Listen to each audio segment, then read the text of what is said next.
मैं 22 दिन तक जो है गोरखपुर जेल में योगी आदित्यनाथ के अत्याचार का शिकार होकर रहकर आया। आंदोलन कर रहा था, समाज के लिए आंदोलन कर रहा था, अपने लिए नहीं। मैं कोई गुंडागर्दी नहीं कर रहा था, कोई चोरी चकारी नहीं कर रहा था। और 4 बहुजन मीडिया के चैनल थे।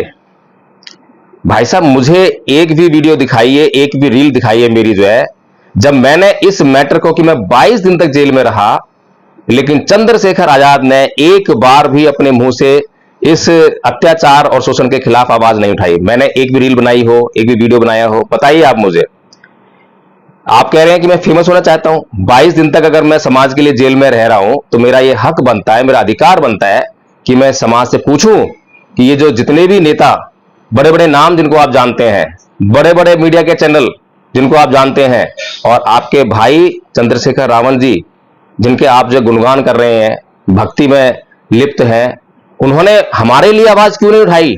क्या बहुजन के सामने किताबें पढ़ते हैं, पीएचडी की हुई है, बहुत सारी किताबें पढ़ी हैं, उद्धरण देते हैं कि वहां से रेफरेंस लाएंगे, वहां से रेफरेंस लाएंगे, लेकिन एडवोकेट जय भीम प्रकाश को आपने बहुत कम मौकों पर देखा होगा कि कहीं रेफरेंस दिया हो।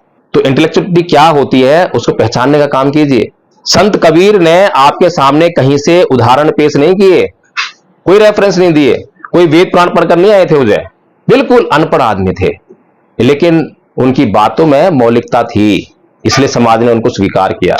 जब आप प्राकृतिक रूप से सच्चाई और ईमानदारी से बात करेंगे, प्राकृतिक बातें होंगी तो आपको समझ में आने। इस आवारापन को दूर करने का जो काम मान्यवर साहब कांशीराम जी ने किया, और मान्यवर कांशीराम जी ने गांव गांव जाकर लोगों को कैडराइज किया, क्योंकि जिस वोट की ताकत को बाबा साहब डॉक्टर भीमराव अंबेडकर ने हमें दिया, उसी वोट की ताकत से भारत की जनता ने बाबा साहेब को चुनाव हरा दिया। ये बात मान्यवर साहब कांशीराम जी अच्छी तरह समझ गए, और वो ये भी समझ गए कि इस वोट की ताकत को रेगुलेट करना बहुत जरूरी है। इसीलिए उन्होंने जो है उस जनता को कैडराइज करने का काम किया। जब तक ये अनुशासित नहीं होंगे कि इन्हें कहां वोट देना चाहिए, इनका इतिहास क्या है, तब तक ये ऐसे ही संसद को आवारा बनाते रहेंगे। तो मैं तो इसीलिए हवा हवाई बात नहीं करता हूं, कभी ये भी नहीं कहता हूं कि एडवोकेट जय भीम प्रकाश जो कह रहा है वो अल्टीमेट है, वो सबसे ऊपर है, सबसे अच्छा है, कभी नहीं। हमेशा कहते हैं हम लोग जो है कि हम जो कह रहे हैं उसकी आप जांच कीजिए, जांच तो कीजिए। ये मानने का काम तो मनवादियों का काम है। आप अम्बेडकरवादी हो, आपको जो है भगवान बुद्ध का दर्शन दिया है बाबा साहेब ने, और भगवान बुद्ध कहते हैं कि आप जो है मानकर मेरी शरण में मत चले आना कि किसी ने कह दिया कि भगवान बुद्ध बहुत अच्छे, बहुत बड़े साधु संत हैं, बहुत बड़े गुरु हैं, वो भगवान हैं, ईश्वर हैं, ये सब सुनकर मेरी शरण में मत चले आना, बल्कि मेरी शरण में आने से पहले मुझसे अपने सारे संदेह मिटाना, सारे प्रश्न करना। जब सारे प्रश्न करके, सारे संदेह मिटाकर अच्छी तरह से मेरा मार्ग समझ में आ जाए, तब मेरी शरण में आना। और जब मेरी शरण में आओगे तो मैं तुम्हें वो मार्ग बताऊंगा, उस पर चलने का तरीका बताऊंगा, और उस मार्ग पर चलकर तुम्हारा कल्याण हो ही जाएगा। तो हमारा मार्ग है बाबा साहेब का मार्ग, बाबा साहेब डॉक्टर भीमराव अंबेडकर का मार्ग, और उनका मार्ग है राम मनोहर लोहिया जी का मार्ग। क्योंकि सड़क का आंदोलन जो है, जो लगातार आप लोग कहते हैं, वो राम मनोहर लोहिया जी का स्टेटमेंट जो डॉक्टर लक्ष्मण यादव जी लगातार पढ़ते रहते हैं आपके बीच में जो है, तो उनका स्टेटमेंट है कि जब सड़कें सुनसान हो जाती है तो संसद आवारा हो जाती है। लेकिन मेरे बाबा भीमराव अंबेडकर का जो स्टेटमेंट है वो ये कहते हैं कि जब भी संसद आवारा हो जाए तो हर 5 साल में आपको मैंने जो है वोट का अधिकार दिया है, अपने इस वोट की ताकत से उस संसद का, उस आवारा संसद का आवारापन दूर कर देना। तो newly elected Shri Chandrashekhar Azad is more intellectual than Bhim Prakash. साहब, अंधभक्ति में तो आप कुछ भी कह जाइए, उसकी तो मैं परवाह नहीं करता, और मैं इस मामले में भी घुसना चाहता कि कौन इंटेलेक्चुअल है कौन नहीं है, लेकिन दोनों लोग जो है जिंदा हैं, ऐसा नहीं है कि अवेलेबल ना हो। और मैं ये भी नहीं कह रहा आपके बीच में हमेशा जो आप लोग सोचते हैं कि फेमस होने के लिए नहीं, एक बंद कमरे में बस आप आ जाइए और चंद्रशेखर आजाद जी को बैठा लीजिए, रिक्शा मुझे बैठा लीजिए, और वहां पर जो है जांच कर लीजिए ना आप, जो है हु इज मोर इंटेलेक्चुअल, पता लग जाएगा आपको जो है कि इंटेलेक्चुअली क्या होती है। दूसरी बात, लेकिन संविधान आपको जो आप कर रहे हैं उसका अधिकार नहीं देता, और जो हम कर रहे हैं उसको पूरा अधिकार देता है।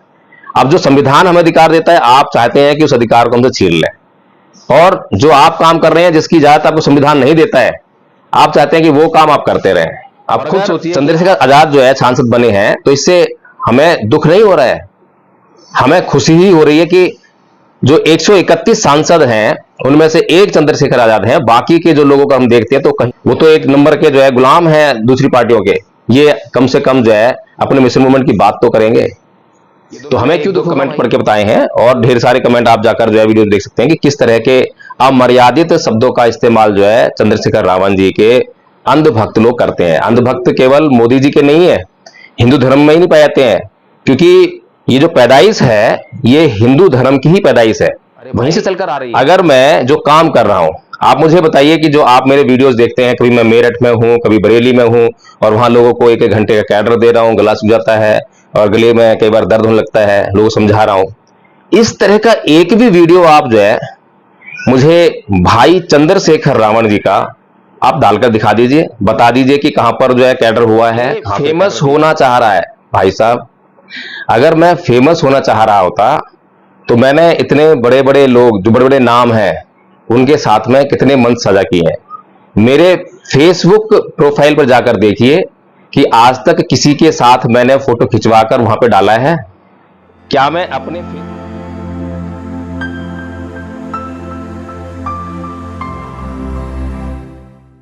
और भक्तों, ऐसी भाषा आपने एक व्यक्ति जो कि चीबर उड़कर घूमता रहता है उसके मुंह से अक्सर सुनी होगी, किस प्रकार से अंधभक्तों को लताड़ता है। लेकिन मैं यहां पर ऐसी भाषा बिल्कुल इस्तेमाल करने वाला नहीं हूं, क्योंकि मैं बीमारी को और बीमारी की जड़ को अच्छी तरह समझता हूं और बीमारी की जड़ पर काम करना चाहता हूं। तो अभी कुछ दिनों से जो है एनबी न्यूज पर कुछ वीडियोज आप लोग देख रहे होंगे जिसमें थंबनेल कुछ और है और वीडियो का कंटेंट कुछ और है। ये बात बिल्कुल ठीक है, लेकिन ऐसा क्यों? और बड़ी ईमानदारी के साथ मैं स्वीकार कर रहा हूं कि हाँ ऐसा है कि थंबनेल पर जो है कुछ और मटेरियल है और जो उसके कंटेंट है वीडियो के वो बिल्कुल डिफरेंट है।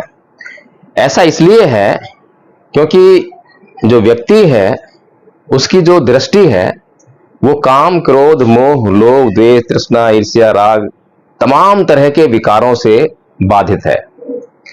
जो उसको करना चाहिए वो कभी नहीं करता है, जो उसको नहीं करना चाहिए वो बहुत भाग भाग के करता है।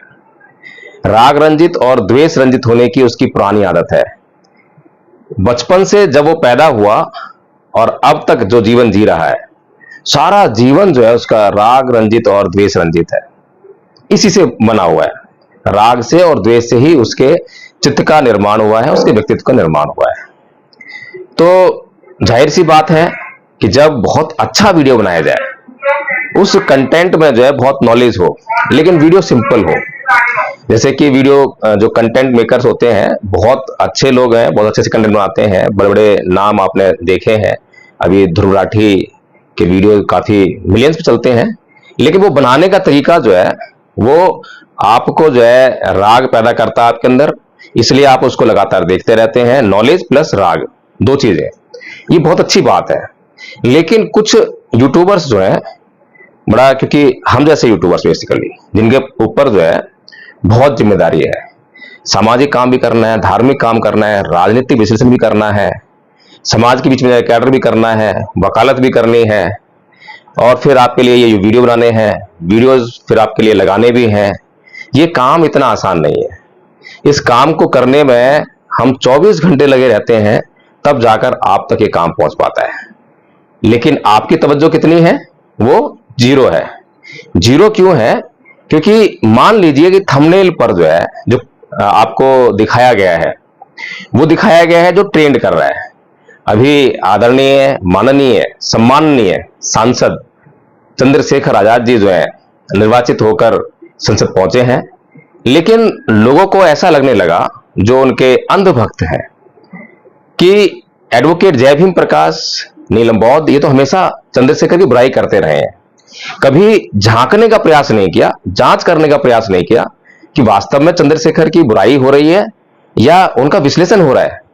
इसी प्रकार से बहन कुमारी मायावती, उनके बारे में भी जब हम विश्लेषण करते हैं, ईमानदारी से विश्लेषण करते हैं, तो उनके भी अंधभक्त हैं, वो भी आकर जो है इसी प्रकार से जो है कमेंट्स करते हैं और कमेंट्स ये बताते हैं कि आप जिनकी अंधभक्ति में लिप्त हैं, आप उनका नुकसान कर रहे हैं। आपके जो कमेंट्स हैं वो उनके चरित्र का भी विश्लेषण कर रहे हैं कि उनके साथ में कैसे लोग जुड़े हैं, और यदि आपके असभ्य अमर्यादित कमेंट्स उन पर जो है वो लगाम नहीं लगाते हैं, अगर वो आकर आपको समझाते नहीं है, कैटेगराइज नहीं करते, तो ये उनके ऊपर भी सवालिया निशान लगा हुआ है। तो कहने का मतलब यही है कि हम लोग कोई पागल नहीं है। हम लोग जब समाज के लिए काम कर रहे हैं तो समाज को कभी भी ऐसी अमर्यादित और गलत चीजें जो है, जो कि आपके काम की ना हो, बिल्कुल नहीं दिखाएंगे। लेकिन आपको लगातार जो है बहुत ही जो डिफिकल्ट काम है जिंदगी का, वो करने के लिए कहते हैं कि अपने चित्त को संभालिए, संयम रखिए, राग और द्वेष से बाहर आइए, क्रोध से अपने आप को बचाइए। ये काम मुश्किल है। कुछ लोग कहते हैं कि मैं कमेंट पढ़ के बताता हूं थोड़ा सा जो है तो अच्छा रहेगा। एक है महाशय जो है, जो कि @user uv8cy करके जो है उनका कमेंट आया है।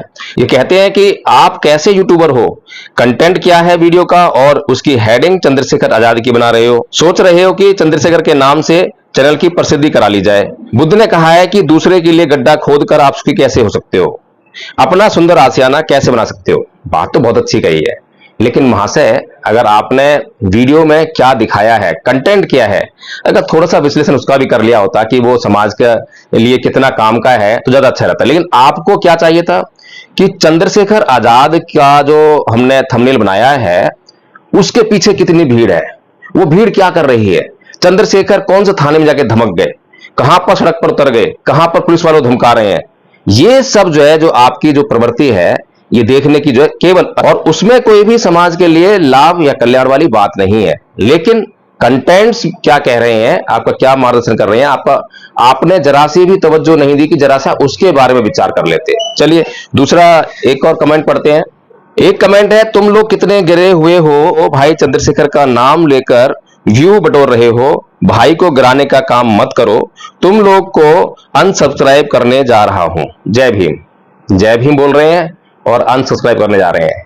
लेकिन जब आप जय भीम बोल रहे हैं और अनसब्सक्राइब करने जा रहे हैं, कम से कम थोड़ा सा वीडियो का विश्लेषण भी कर लेते कि वीडियो में क्या है क्या नहीं है। और कमेंट पढ़ता हूं, एक और कमेंट है, ये पिछले ही कमेंट करने वाले ने लिखा है, @user os करके है। तो ये लिख रहे हैं महाशय कि ये फेमस होना चाह रहा है। भाई साहब, अगर मैं फेमस होना चाह रहा होता तो मैंने इतने बड़े बड़े लोग, जो बड़े बड़े नाम हैं, उनके साथ में कितने मंच सजा किए हैं। मेरे फेसबुक प्रोफाइल पर जाकर देखिए कि आज तक किसी के साथ मैंने फोटो खिंचवाकर वहां पे डाला है। क्या मैं अपने फेसबुक प्रोफाइल पर कभी इतने एक्टिव रहता हूं, जो मतलब अपने फोटो शेयर करता रहूं कहीं के भी जो है जाने के, या इस तरह के जो एक्टिविटी चलती हैं आजकल जो है फेमस होने के लिए सोशल मीडिया पर। और मेरे जो वीडियोज होते हैं उनके कंटेंट्स अगर आप पढ़ लें तो शायद आप जो उसी रास्ते पर आ जाएं। लेकिन आपको जो है वीडियो के कंटेंट से, जो समझदारी की बातें हो रही हैं, उससे कोई लेना देना नहीं है।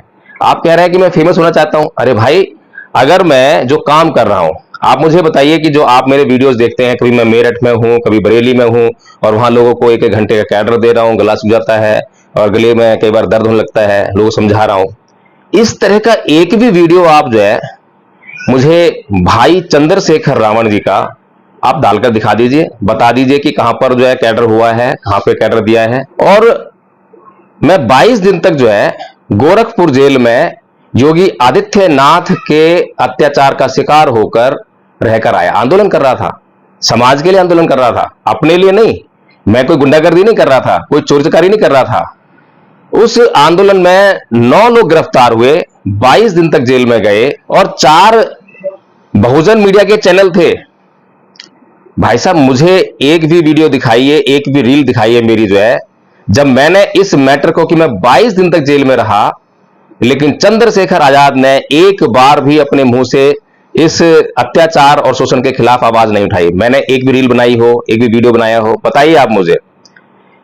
आप कह रहे हैं कि मैं फेमस होना चाहता हूं। 22 दिन तक अगर मैं समाज के लिए जेल में रह रहा हूं तो मेरा ये हक बनता है, मेरा अधिकार बनता है कि मैं समाज से पूछूं कि ये जो जितने भी नेता, बड़े बड़े नाम जिनको आप जानते हैं, बड़े बड़े मीडिया के चैनल जिनको आप जानते हैं, और आपके भाई चंद्रशेखर रावण जी जिनके आप जो गुणगान कर रहे हैं, भक्ति में लिप्त हैं, उन्होंने हमारे लिए आवाज क्यों नहीं उठाई? क्या बहुजन मीडिया उनके लिए काम नहीं करती है? चलिए ठीक है, मान लेते हैं एक बार के लिए कि एनबी न्यूज जो है उनके बारे में उनकी आलोचना करता है, हालांकि ये बात सच नहीं है। विश्लेषण करना हमारा अधिकार है और विश्लेषण बड़ी ईमानदारी से होता है। आप चैनल पर जाकर देखिए कि कितनी वीडियो जो है चंद्रशेखर रावण जी की डाले हैं, उनके भाषण डाले हैं, और हमने किसकी आलोचना नहीं की है? क्या बीएसपी की आलोचना नहीं की है? बहन कुमारी मायावती जी की आलोचना नहीं की है?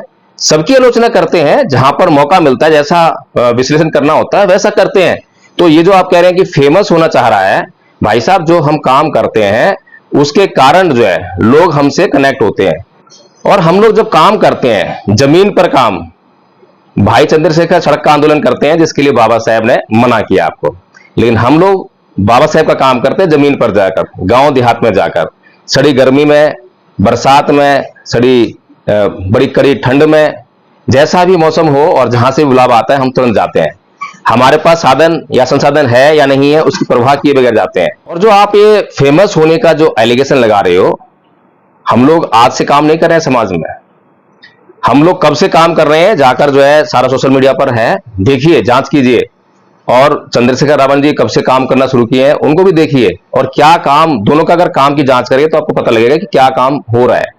प्रसिद्धि एक अलग चीज है, प्रसिद्धि तो उन लोगों को भी मिल जाती है जो समाज के लिए विपरीत काम करते हैं, उनके खिलाफ काम करते हैं।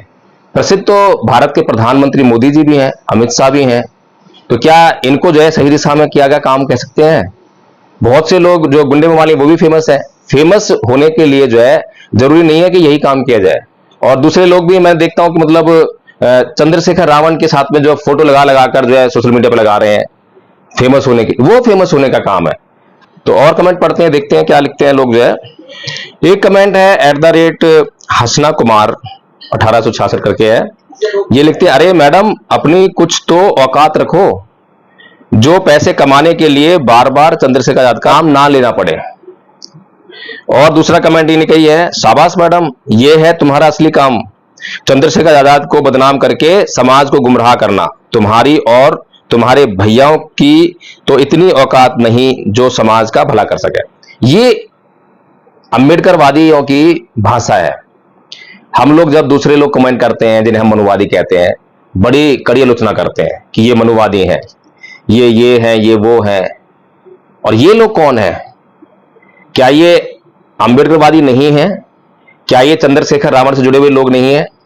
अगर इनकी भाषा इतनी अमर्यादित है, इतनी घटिया लैंग्वेज यहां पर यूज कर रहे हैं, ये तो मैंने एक दो कमेंट पढ़ के बताए हैं, और ढेर सारे कमेंट आप जाकर जो है वीडियो देख सकते हैं कि किस तरह के अमर्यादित शब्दों का इस्तेमाल जो है चंद्रशेखर रावण जी के अंधभक्त लोग करते हैं। अंधभक्त केवल मोदी जी के नहीं है, हिंदू धर्म में ही नहीं पाए जाते हैं, क्योंकि ये जो पैदाइश है ये हिंदू धर्म की ही पैदाइश है, वहीं से चलकर आ रही है, इसलिए वो अपना असर नहीं छोड़ रही है। ये जहां पर भी जाएंगे, जिसके पीछे लगेंगे, इसी प्रकार की भाषा का इस्तेमाल करेंगे, क्योंकि इनके पास एजुकेशन नहीं है, इनको एजुकेशन से कोई मतलब नहीं है। भाई आप जो कह रहे हो कि पैसा कमाने के लिए हम ये सब कर रहे हैं, अगर हमारा ध्येय जो है पैसा कमाना ही होता तो आप ये सोचिए कि मैडम जो है एक प्रोमिनेंट एंकर है, लोग उनकी एंकरिंग से इतना प्रभावित हैं कि उन्हें जो है दूर दूर से ऑफर आते हैं कि आप यहां आकर ये कवरेज कीजिए। मेन मीडिया में अगर मैडम जाकर काम करें तो कितना पैसा कमा सकती हैं, ये आप खुद अंदाजा लगाइए। लेकिन आज तक किसी भी मेन मीडिया के दरवाजे पर अपना जो बायोडाटा है, अपना प्रोफाइल लेकर नहीं गई हैं, सिर्फ इसलिए कि जिस दिन मीडिया के लिए इन्होंने काम करना शुरू किया, और उससे पहले जब जर्नलिज्म का कोर्स कर रही थी, तभी उन्होंने जो ये निर्णय लिया था कि मैं अपने समाज के लिए ही काम करूंगी। लेकिन समाज के लिए सच्चाई और ईमानदारी से काम करने का नतीजा जो है हमेशा हमारे महापुरुषों ने भी भुगता है और हमें भी भुगतना पड़ रहा है। मैं स्वयं एक एडवोकेट हूं, अगर मैं 24 घंटे अपनी वकालत पर ध्यान दूं तो क्या मैं पैसे नहीं कमा सकता? पैसों के मामले में अगर आप कहते हैं कि पैसा कमाना है, अगर हम दोनों अपने अपने प्रोफेशन पे ध्यान दें तो पैसे कोई कमी नहीं है, पैसा बहुत कमा सकते हैं। अपने जमीर को बेच दीजिए, पैसे का ढेर लग जाता है, लोगों ने बहुत पैसा कमाया है। तो मैं तो यही कहना चाहूंगा कि महाराज थोड़ा सा अपने शब्दों पर ध्यान दीजिए, और अपनी फिक्र ना हो तो कम से कम अपने महापुरुषों की फिक्र जरूर कीजिए, जिनका नाम लेकर, जिनकी तस्वीरें लेकर आप जो आंदोलन करते हैं, सड़कों पर उतरते हैं। कोई ये ना कहे कि ये अंबेडकरवादी हैं, अंबेडकर अनुयायी हैं और ऐसी भाषा है इनकी, ये आपको समझ में आना चाहिए। एडवोकेट जय भीम प्रकाश जो है, चाहे सामने से कितनी भी कोई गाली दे रहा हो, कितने भी अमर्यादित शब्दों का इस्तेमाल कर रहा हो, लेकिन कभी भी पलटकर जो है उनको उनकी भाषा में जवाब नहीं देता, क्योंकि एडवोकेट जय भीम प्रकाश ये जानते हैं कि उनका स्टेटस क्या है और समाज को सिखाना चाहते हैं, समझाना चाहते हैं। तो इसलिए जो है कृपया करके जिनकी अंधभक्ति कर रहे हैं उनका भी ख्याल रखिए कि बड़ी मुश्किल से वे सांसद बने हैं, और अगर चंद्रशेखर आजाद जो है सांसद बने हैं तो इससे हमें दुख नहीं हो रहा है, हमें खुशी ही हो रही है कि जो 131 सांसद हैं उनमें से एक चंद्रशेखर आजाद हैं, बाकी के जो लोगों को हम देखते हैं तो कहीं पर भी किसी हाल में नहीं है, वो तो एक नंबर के जो है गुलाम हैं दूसरी पार्टियों के। ये कम से कम जो है अपने मिशन मूवमेंट की बात तो करेंगे, तो हमें क्यों दुख होगा भाई। और चंद्रशेखर आजाद के मुकाबले अगर हम उनको देखें तो संसद में अब तक गुंडे मवाली भी जाते रहे हैं, जब उनको भी स्वीकार करना पड़ता है तो ये तो भाई समाज के लिए जो कुछ ना कुछ काम तो कर रहे हैं, हम तो कम से कम इतना संतुष्ट तो हैं। हम क्यों इनसे दुखी होंगे और क्यों इनके खिलाफ कुछ करेंगे। हम तो केवल जो है जो बातें हैं, जो विश्लेषण है, उसको करने का अधिकार तो हमें होना ही चाहिए, ये तो संविधान भी देता है, लेकिन संविधान आपको जो आप कर रहे हैं उसका अधिकार नहीं देता, और जो हम कर रहे हैं उसको पूरा अधिकार देता है। अब जो संविधान हमें अधिकार देता है, आप चाहते हैं कि उस अधिकार को हमसे छीन लें, और जो आप काम कर रहे हैं जिसकी इजाजत आपको संविधान नहीं देता है, आप चाहते हैं कि वो काम आप करते रहें। आप खुद सोचिए कि आप जो है किन महापुरुषों के तले जो है या उनकी विचारधारा के तले आप जो अपना जीवन जी रहे हैं। तो सोचिए। और कमेंट पढ़ता हूं, एक बहुत ही इंपॉर्टेंट कमेंट है, @राम मूरत 3095। ये कहते हैं, newly elected Shri Chandrashekhar Azad is more intellectual than Bhim Prakash. साहब, अंधभक्ति में तो आप कुछ भी कह जाइए, उसकी तो मैं परवाह नहीं करता, और मैं इस मामले में भी घुसना चाहता कि कौन इंटेलेक्चुअल है कौन नहीं है, लेकिन दोनों लोग जो है जिंदा हैं, ऐसा नहीं है कि अवेलेबल ना हो। और मैं ये भी नहीं कह रहा आपके बीच में हमेशा जो आप लोग सोचते हैं कि फेमस होने के लिए नहीं, एक बंद कमरे में बस आप आ जाइए और चंद्रशेखर आजाद जी को बैठा लीजिए, रिक्शा मुझे बैठा लीजिए, और वहां पर जो है जांच कर लीजिए ना आप जो है हु इज मोर इंटेलेक्चुअल, पता लग जाएगा आपको जो है कि इंटेलेक्चुअली क्या होती है। दूसरी बात, जो काम मैं कर रहा हूं उस काम को एक बार जो है आप चंद्रशेखर रावण आजाद जी से जो है करवा कर देखिए। जो मैं काम कर रहा हूं, मैं जिस काम पर 1-1 घंटा 2-2 घंटा बोलता हूं, उस पर केवल 15 मिनट का आप भाषण लीजिए उनसे, केवल 15 मिनट का। और जो काम वो कर रहे हैं उस पर जितना वो बोलते हैं, अगर वो आधा घंटा बोलते हैं तो मैं 2 घंटा बोलने की जो है आपको गारंटी देता हूं। और आपको गारंटी देता हूं कि आप ईमानदारी से विश्लेषण करेंगे तो उस 2 घंटे में आप जो है पूरा का पूरा जांच कर लेंगे कि जो आधा घंटा चंद्रशेखर रावण जी बोले और जो मैं आधा घंटा बोला या 1 घंटा बोला, उन्हीं के विषय पर, उनका विषय राजनीति का है, सड़क आंदोलन का है, समाज के लिए उद्धार करने का है, और समाज का उद्धार करने का तो विषय हमारा भी है, लेकिन मार्ग थोड़ा अलग है। हमारा मार्ग है बाबा साहेब का मार्ग, बाबा डॉक्टर भीमराव अंबेडकर का मार्ग, और उनका मार्ग है राम मनोहर लोहिया जी का मार्ग। क्योंकि सड़क का आंदोलन जो है, जो लगातार आप लोग कहते हैं, वो राम मनोहर लोहिया जी का स्टेटमेंट जो डॉक्टर लक्ष्मण यादव जी लगातार पढ़ते रहते हैं आपके बीच में जो है, तो उनका स्टेटमेंट है कि जब सड़कें सुनसान हो जाती है तो संसद आबाद आ जाती है। लेकिन मेरे बाबा भीमराव अंबेडकर का जो स्टेटमेंट है वो ये कहते हैं कि जब भी सड़कें सुनसान हो जाएं, कि जब भी संसद आवारा हो जाए, तो हर 5 साल में आपको मैंने जो है वोट का अधिकार दिया है। अपने इस वोट की ताकत से उस संसद का, उस आवारा संसद का आवारापन दूर कर देना। तो इस आवारापन को दूर करने का जो काम मान्यवर साहब कांशीराम जी ने किया, और मान्यवर कांशीराम जी ने गांव गांव जाकर लोगों को कैडराइज किया, क्योंकि जिस वोट की ताकत को बाबा साहब डॉक्टर भीमराव अंबेडकर ने हमें दिया, उसी वोट की ताकत से भारत की जनता ने बाबा साहब को चुनाव हरा दिया। ये बात मान्यवर साहब कांशीराम जी अच्छी तरह समझ गए, और वो ये भी समझ गए कि इस वोट की ताकत को रेगुलेट करना बहुत जरूरी है। इसीलिए उन्होंने जो है उस जनता को कैडराइज करने का काम किया। जब तक ये अनुशासित नहीं होंगे कि इन्हें कहां वोट देना चाहिए, इनका इतिहास क्या है, तब तक ये ऐसे ही संसद को आवारा बनाते रहेंगे। तो इसीलिए जो असली काम है, जड़ों में पानी देने का काम, वो हम लोग कर रहे हैं। तो मैं तो हवा हवाई बात नहीं करता हूं, कभी ये भी नहीं कहता हूं कि एडवोकेट जय भीम प्रकाश जो कह रहा है वो अल्टीमेट है, वो सबसे ऊपर है, सबसे अच्छा है, कभी नहीं। हमेशा कहते हैं हम लोग जो है कि हम जो कह रहे हैं उसकी आप जांच कीजिए, जांच तो कीजिए। ये मानने का काम तो मनुवादियों का काम है, मनुवादियों का काम है मानने का।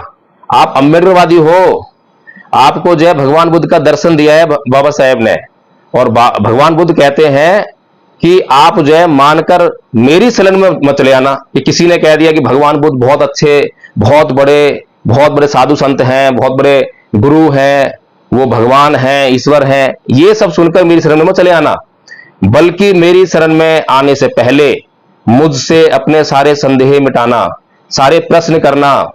जब सारे प्रश्न करके, सारे संदेह मिटाकर अच्छी तरह से मेरा मार्ग समझ में आ जाए, तब मेरी शरण में आना। और जब मेरी शरण में आओगे तो मैं तुम्हें वो मार्ग बताऊंगा, उस पर चलने का तरीका बताऊंगा, और उस मार्ग पर चलकर तुम्हारा कल्याण हो ही जाएगा। तो हम ऐसे महापुरुषों के अनुयायी हैं।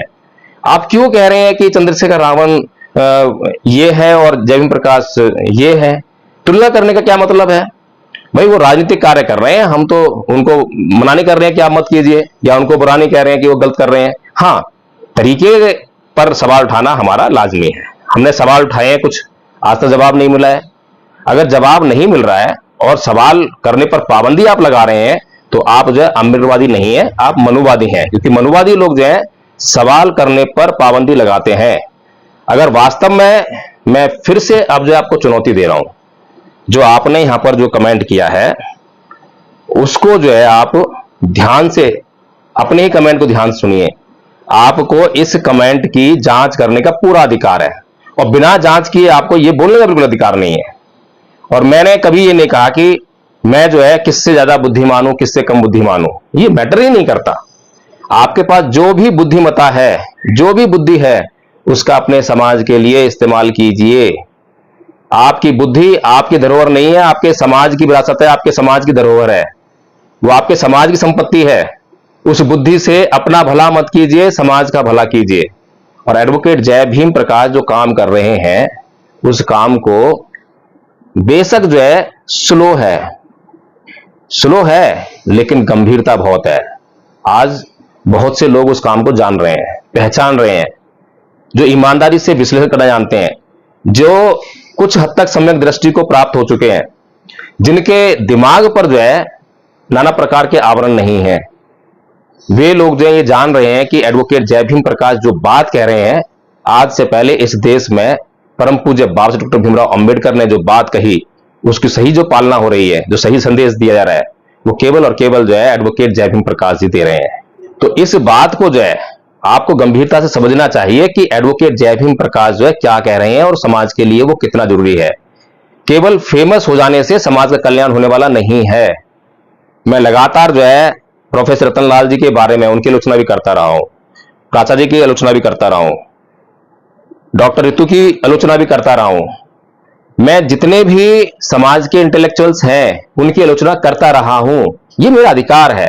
आलोचना क्यों कर रहा हूं? समाज को आईना दिखाने के लिए, इन लोगों को भी आईना दिखाने के लिए। ये लोग आपके सामने किताबें पढ़ते हैं, पीएचडी की हुई है, बहुत सारी किताबें पढ़ी हैं, उद्धरण देते हैं कि वहां से रेफरेंस लाएंगे, वहां से रेफरेंस लाएंगे। लेकिन एडवोकेट जय भीम प्रकाश को आपने बहुत कम मौकों पर देखा होगा कि कहीं रेफरेंस दिया हो। तो इंटेलेक्चुअलिटी क्या होती है उसको पहचानने का काम कीजिए। संत कबीर ने आपके सामने कहीं से उदाहरण पेश नहीं किए, कोई रेफरेंस नहीं दिए, कोई वेद पुराण पढ़कर नहीं आए थे उजय, बिल्कुल अनपढ़ आदमी थे, लेकिन उनकी बातों में मौलिकता थी, इसलिए समाज ने उनको स्वीकार किया। जब आप प्राकृतिक रूप से सच्चाई और ईमानदारी से बात करेंगे, प्राकृतिक बातें होंगी तो आपको समझ में आने ही लगेंगी। लेकिन जब आप केवल किताबों को पढ़ के उनका विश्लेषण करते रहेंगे और उससे आप जब प्रसिद्धि पाएंगे, तो मैं समझता हूं कि उस प्रसिद्धि के बजाय ये वाला काम करना ज्यादा बेहतर है। इसीलिए मैं आप लोगों से विनती करता हूं, निवेदन करता हूं, आपकी जो भाषा है उस पर कंट्रोल कीजिए, क्योंकि आपकी भाषा आपको बदनाम नहीं कर रही है, बल्कि वो अम्बेडकर राइट मिशन मूवमेंट को बदनाम कर रही है, वो भाई चंद्रशेखर रावण को भी बदनाम कर रही है। इसलिए अगर अंधभक्ति करनी है तो ध्यान से कीजिए। और एक बात कि चंद्रशेखर रावण जी के इशारे पर मुझे अनेकों ग्रुपों से, व्हाट्सएप ग्रुप से बाहर कर दिया गया है, और यह केवल इसलिए किया गया है कि एडवोकेट जय भीम प्रकाश के जो विश्लेषण होता है, उस विश्लेषण से उन अंधभक्तों को दूर रखा जाए। कहीं ऐसा ना हो कि उन अंधभक्तों की अंधभक्ति दूर हो जाए, उनकी आंखें खुल जाए और वो सही और गलत की पहचान करने लग जाए। तो इसलिए जो है, बड़े ध्यान से, बड़े गौर से अपने नेतृत्व को पहचानिए। केवल एक एमएलए, एक एमपी बनना जो है समाज सुधार का उद्देश्य नहीं है। समाज सुधार का उद्देश्य है कि व्यवस्था में परिवर्तन किया जाए, व्यवस्था को चेंज किया जाए। और बाकी के कमेंट्स मैं आपके सामने अगले वीडियो में पढ़ूंगा। बहुत सारे कमेंट्स आए हैं, मैं बहुत दिन से देख रहा हूं, लेकिन हंसी आ रही थी कि अभी तक मेरे समाज की क्या हालत है।